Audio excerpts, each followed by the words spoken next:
В крупных городах Таджикистана все высотные новостройки проверят на сейсмоустойчивость. Власти Сагдийской области говорят о возможном возобновлении работы КПП на границе с Кыргызстаном. В Турции и Сирии произошли новые землетрясения, пострадавших уже более 700 человек.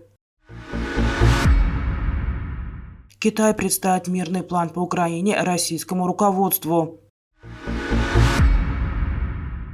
После сильного землетрясения в Турции и Сирии, в результате которого были разрушены сотни зданий, погибли десятки тысяч человек, Комитет по архитектуре и строительству Таджикистана принял решение проверить сейсмостойкость новостроек в Душанбе, Худжанде и Бахтаре.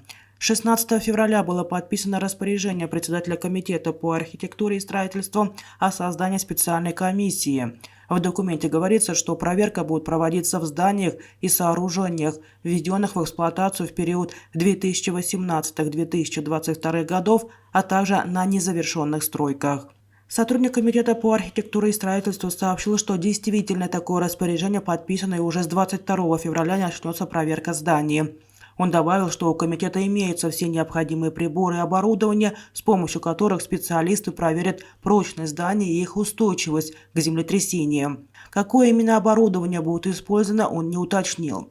Также проверке подлежат документы на здания и их соответствие нормам и правилам градостроительства, сообщил источник. В рабочие группы, которые созданы в Худжанде и Бахтаре для проверки зданий, привлечены специалисты комитета, службы контроля архитектуры и строительства и ГУБ Лой-Хакаш.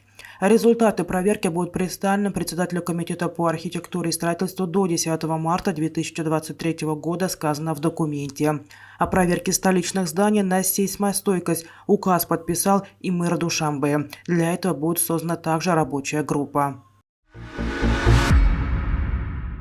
Руководители ряда ведомств Сагдийской области сообщили о возможном возобновлении работы пунктов пропуска на границе с Кыргызстаном в ближайшее время.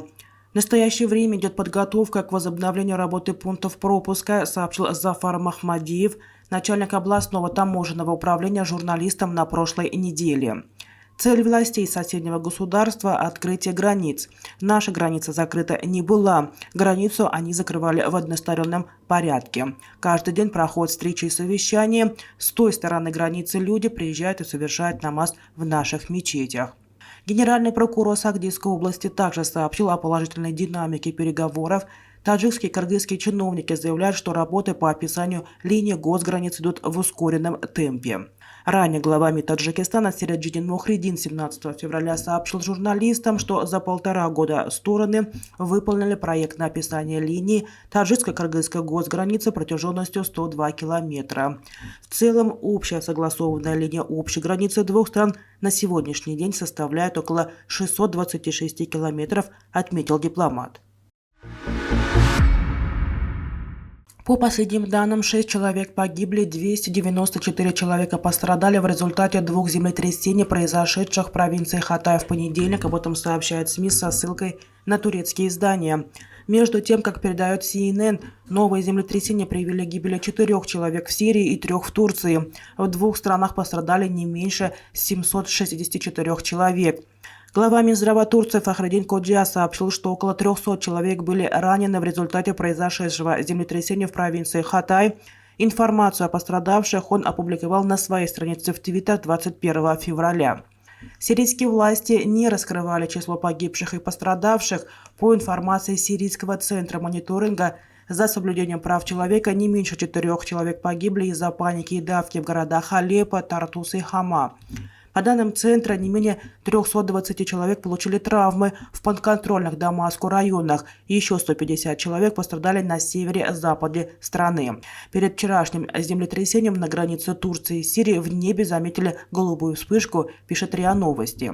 Новые 2 землетрясения произошли вечером 20 февраля в провинции Хатай на юге Турции. Как пишет Анадолу, первый толчок магнитудой 6,4 балла был зафиксирован в 20:04 по местному времени, второй магнитудой 5,8 в 20:07. Эпицентр находились в районах Дефне и Самандак. Очаг первого землетрясения залегал на глубине 16,7 км, второго 7 км. Землетрясение ощущалось в соседних провинциях, а также в Сирии, Ливане, Иордании, Ираке, Палестине, Израиле и Ливане. В Москву 21 февраля прибудет главный дипломат КНР, член Политбюро Компартии Китая Ван И. Ожидается, что он представит российскому руководству мирный план по Украине, который Пекин намерен огласить в годовщину начала спецоперации. План Пекина по урегулированию украинского конфликта, анонсированный главным китайским дипломатом Ван И, может включать в себя отказ от поставок оружия Киеву и прекращение огня. Об этом пишет Bloomberg со ссылкой на анонимных европейских чиновников, которые приводит газета.ру. Источники агентства отметили, что Пекин и Москва могут предложить эти тезисы в виде проекта резолюции в ООН в качестве альтернативы принятой ранее сторонником Киева резолюции, требующей, чтобы Россия вывела войска с территории Украины и прекратила боевые действия.